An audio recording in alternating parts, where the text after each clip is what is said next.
Everyone, welcome back to my channel hour kingdom. কেমন আছো তোমরা? সবাই ভালো আছো তো? হ্যাঁ, নিশ্চয়ই আমিও খুব ভালো আছি। পুজোর মরশুমে ভালো না দেখে কী করবো। সবার আগে সকলকে জানাই শুভ অষ্টমীর আমার তরফ থেকে আন্তরিক প্রীতি ও শুভেচ্ছা। বড়দের অনেক প্রণাম, ছোটদের অনেক অনেক অনেক ভালোবাসা। তো আজকে অষ্টমী, ঠিক আছে? তো এক্ষুনি জাস্ট অঞ্জলি দিয়ে এসলাম। কেন কিনা সপ্তমীর দিন মানে গতকাল ঠাকুর দেখতে গেতে আজকে দেখতে গিয়ে আজকে ভোরবেলা 6:30টায় এসেছি। তো বুঝতেই পারছো, মানে 7-8টার মধ্যে উঠে রেডি হয়ে শাড়ি পরে যাওয়া, তাও আবার নিজে শাড়ি পরেছি। It's just very difficult at least for me. তো তার জন্য তখন এক ফোঁটা আমি শ্যুট করতে পারিনি। তো অঞ্জলি দিয়েছি যেটুকু, যা তোমাদের সাথে আমি শেয়ার করবো যেটুকু, ওখানে কোথায় অঞ্জলি দিলাম, কি দিলাম। দেরি না হলেও একদম কিন্তু টাইমে পৌঁছে গেছিলাম। ওই টাইমের মধ্যে কিন্তু অঞ্জলি দিতে না গেলে জানি না সেদিন হয়তো দাবাই হতো না অঞ্জলি, কেন কিনা এটা লাস্ট অঞ্জলি ছিল। তো যাই হোক, সেখানে এত লোকজন ছিল আর দুজনেই যেহেতু অঞ্জলি দিয়েছিলাম, কে কার ভিডিও করবে সে কারণে অল্প একটু কিন্তু ভিডিও করা হয়েছে। বাড়ি থেকে মাত্র 5 মিনিট ধরে সেন্ট্রাল ক্লাবেই কিন্তু গেছিলাম অঞ্জলি দিতে। তারপর কি অঞ্জলিতে বাড়ি চলে এলাম। বাড়িতে এসে খাওয়া দাওয়া করে রেস্ট নিই। সেদিনটা খুব এমনিই টায়ার্ড লাগছিল, কোথায় যাবো বুঝতে কিছু না পেরে জাস্ট জামা কাপড় পরতে হবে বলে পরলাম, বেরিয়ে গেলাম। কোথায় গেলাম সেটা তোমরা নিশ্চয়ই দেখতে পাবে। কিন্তু ইচ্ছে কিন্তু সেদিন করছিল না কিছু, কিন্তু পুজো বলে কথা বেরোতে তো হবেই। আর এখানে কিন্তু আমি রেডি হওয়ার পর রুবাই কানের দুলটা পরিয়ে দিচ্ছিলো। অলওয়েজ এটা কিন্তু ওর কাছে কোনো যদি কোনো গয়নাগাটি হোক, কানের দুল হোক, এগুলো কিন্তু সবসময় ওই পরিয়ে দেয়। মানে এগুলো আমার ভীষণ অ্যালার্জি একা পড়তে। আর বেসিক্যালি একা পড়াই যায়, যেহেতু নেল এক্সটেনশন করা ছিল, খুব প্রবলেম হচ্ছিলো পুশটা লাগাতে। তো যাই হোক, এভাবে রেডি হয়ে গেলাম। এই চুড়িদারটা আমাকে কিন্তু দিদিভাই পুজোয় দিয়েছিল। তো খুব সুন্দর ছিল সালোয়ারটা। তো তোমাদের সবার কেমন পুজো কাটছে নিশ্চয়ই জানিও। তো আজকে কিন্তু অষ্টমী, আর সকালবেলা নর্মালি যেরকম অঞ্জলি দেওয়া তোমাদের সাথে আমি শেয়ার করব। সব কিছু হয়ে গেছে, এখন রেডি হচ্ছি, দেখে বুঝতেই পারছো। তো রেডি হতে গিয়ে আমার একজন লাগে অল টাইম, অলওয়েজ। বিয়ের আগে তো মা ছিল, আর এখন সব সময় সে শাড়ির প্লেট হোক, কানের দুল হোক, যাই হোক, কিছু কিছু নিয়ে শাড়ি। নেল এক্সটেনশনের জন্য আমি কানের দুল পরতে পারছিও না কয়েকদিন যাবত। তো তার জন্য আমার প্রতিদেবী আছে, সেই পরিয়ে টরিয়ে দেয়। তো যাই হোক, এখন কিন্তু রেডি হয়ে গেছি। আজকে প্ল্যান ছিল ঠাকুর দেখতে যাওয়ার, কিন্তু এই কদিন এত অনলাইন দেখাচ্ছে, আজকে কেন আমি ভালো লাগছে না। খাবারও সেরকম মানে খাবো বা রেস্টুরেন্টে যাবো সেরকম ইচ্ছে নেই, বাট কোথাও তো একটু যেতে হবে। তো প্ল্যান করলাম যে রেস্টুরেন্টেই যাব। কোথায় যাব এখনও কোন রেস্টুরেন্ট যাব কনফার্ম হয়নি। আর তারপর বাড়িতে এসেই বন্ধুবান্ধবের সাথে আড্ডা মারবো, এইটুকু আপাতত প্ল্যান আছে। আই ডোন্ট নো কী হবে নেক্সট। তো কী হচ্ছে, কীভাবে কাটাচ্ছি পুজোর প্রত্যেকটা দিন, কীভাবে কাটাচ্ছি তোমাদের সাথে যেমন শেয়ার করছি, আজকেও কীভাবে কাটাবো তোমাদের সাথে শেয়ার করবো। তার জন্য কিন্তু আমার সাথে দেখো।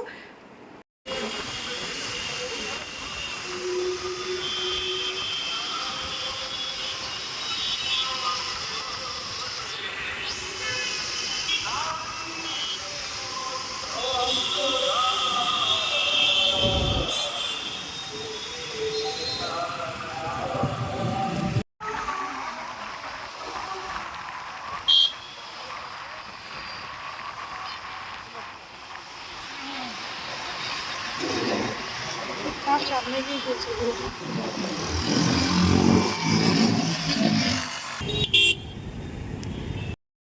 তো আমরা কিন্তু বেরিয়ে পড়েছিলাম সিমলা বিরিয়ানির উদ্দেশ্যে।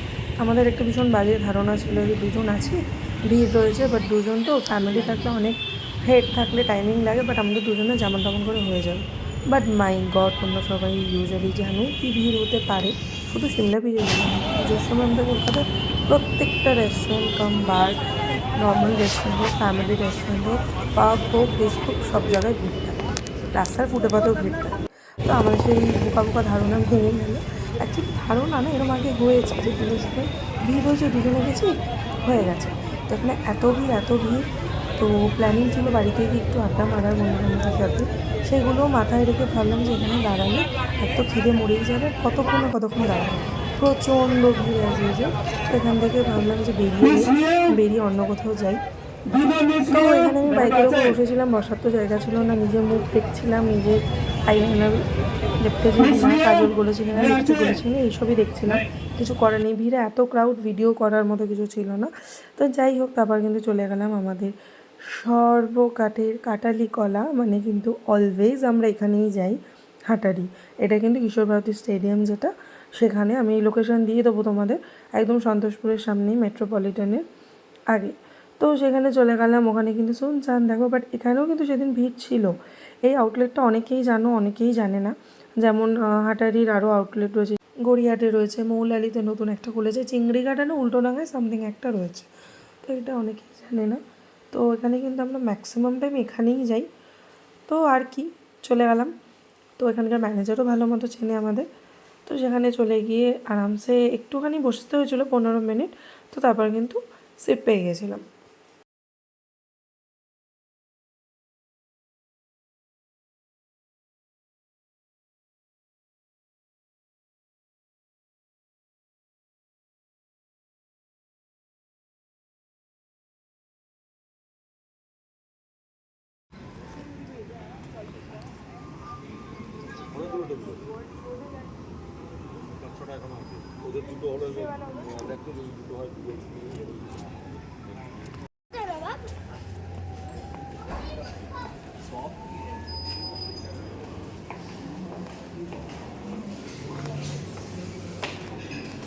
তো এই হাটারির আমার এই স্পেশালি এই ডিশটা ভীষণ ফেভারিট। তো মানে বেসিক্যালি ওদের স্টার্টার খুব ভালো থাকে, প্যান ফ্রাইড চিলি ফিশ। সেটার আমি ভিডিওটা না করতে পারিনি, প্যান ফ্রাইড চিলি ফিশটা খাওয়া হয়ে গেছিলো। তো ওরা প্লেটটা আবার চেঞ্জ করে দিয়েছিলো। এটা ছিল ড্রামস অফ হেভেন। স্টার্টার খেয়েই কিন্তু ম্যাক্সিমাম পেট ভরে গেছিলো। তো চাটাপ্পাট এটা খেয়ে নিলাম। খাওয়ার পর চলে গেলাম মেন ডিশে। মেন ডিশে ছিল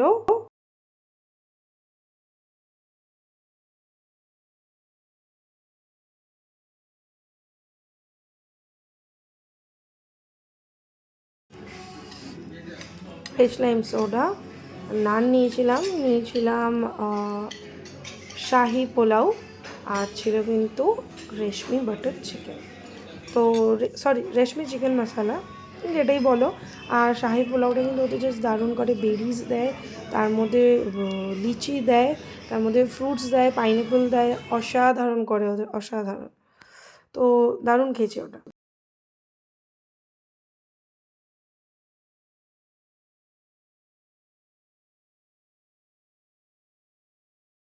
তারপর খাওয়া দাওয়া কমপ্লিট। তারপর বিল দিয়ে দিলাম। বিল হয়েছিল ওই অ্যারাউন্ড 2000, তার মধ্যেই, তার বেশি না। তারপর বাদবাকি কিছু খাবার প্যাক করে নিয়ে গেছিলাম, এত খাবার ক্ষমতা ছিল না। আমরা সবসময় সেটাই করি। তো মানে 1 প্লেট করে নিয়েও খাওয়া হয় না। তো এভরিওয়ান, আজকে তো যেরকম বললাম অ্যাজ ইউজুয়াল কোনো ঠাকুর ফাকুর কিছুই দেখতে যাইনি। তো 1টা-1:30 বেজে গেছে। আজকে আর ঠাকুর দেখার একদম মানে শরীরে জুত ছিল না। তো গেছিলাম সিমলা বিরিয়ানিতে। তো সবসময় কিন্তু আমরা এই হাটারিতেই খাই। এটা কিন্তু হাটারির আউটলেটটা, মানে যেটা কিশোর ভারতী। তো অনেকেই জানো না, অনেকে ট্রায়াঙ্গুলার পার্ক, চিংড়িঘাটা এগুলোই জানো। তো সেক্ষেত্রে তো ভাবলাম সবসময় খাওয়া হয় যখন বাড়ির কাছেই, তো চলো আছি সিমলা বিরিয়ানি। ভীষণ line as usual, Shimla biryani তো অল টাইমই লাইন থাকে। তো ভেবেছিলাম দুজন আছি, কোনোভাবে ম্যানেজেবল করে হয়ে যাবে। ম্যানেজেবল মানে লাইন দিই, বাট হয়ে যাবে। তো তারপর রাত্রে একটু বন্ধুবান্ধবের সাথে প্রোগ্রামও ছিল, মানে রুবাইয়ের বন্ধুবান্ধবের সাথে, বাট সেটাও হলো না। তো আমি রয়ে গেলাম, ছাড়ো বাদ দাও, চলো ওখানে খেয়ে নিই। তো এখানেই খাওয়া দাওয়া করলাম। কী কী খাওয়া দাওয়া করলাম তোমাদের সাথে সেটাও শেয়ার করেছি। বাট ওই রেস্টুরেন্টের ভেতর এত চারিদিকে রাশ, এত আওয়াজ, কনজেস্টেড হয়ে থাকে যথেষ্টই পুজোর সময় বা যে কোনো টাইমে। তো আমি ওখানে আর ভিডিও শ্যুট করিনি। কী কী খেয়েছি, কীভাবে কী করেছি, কী করবো, খেতে এসেছি, অবভিয়াসলি খেয়েছি, যাই হোক। তো সেগুলো আমি তোমাদের সাথে নিশ্চয়ই শেয়ার করবো। আর যদি তোমরা কেউ প্রাইস সম্বন্ধে জানতে চাও, সেটাও ডেসক্রিপশন বক্সে কমেন্ট করো, আমি নিশ্চয়ই বলে দেবো। ডিনার কেমন করলো এখানে? খুব ভালো। এটা তো আমার প্রাইম হোটেল আছে, এটা টাইম, আমার প্রাইম হোটেল। আমরা কিন্তু সবসময় এখানেই প্রেফারেন্স করি। আর পার্মানেন্ট এখানে মানে এখানে ছাড়া অন্য কোথাও যেতেও ইচ্ছা করে না। মানে খাওয়ার কোয়ালিটি হোক আর বাড়ির কাছাকাছি হোক, কমফোর্টেবল জোন বলো, যেটাই বলো সেখানেই। তো বাড়ি যাওয়ার পালা, অল ডান। অষ্টমী কিন্তু সর্টেড।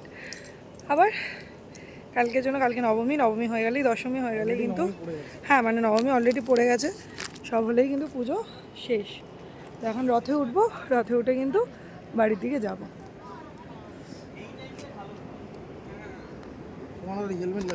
কালকে রুবাইয়ের অফিস আছে, আমারও অফিস। আমার ওয়ার্ক ফ্রম হোম, কিন্তু রুবাইয়ের ওয়ার্ক ফ্রম অফিস। তো যেতে হবে, দেখি রাতে যদি বেরোতে পারি বা বেরোনোর প্ল্যানিংস থাকে।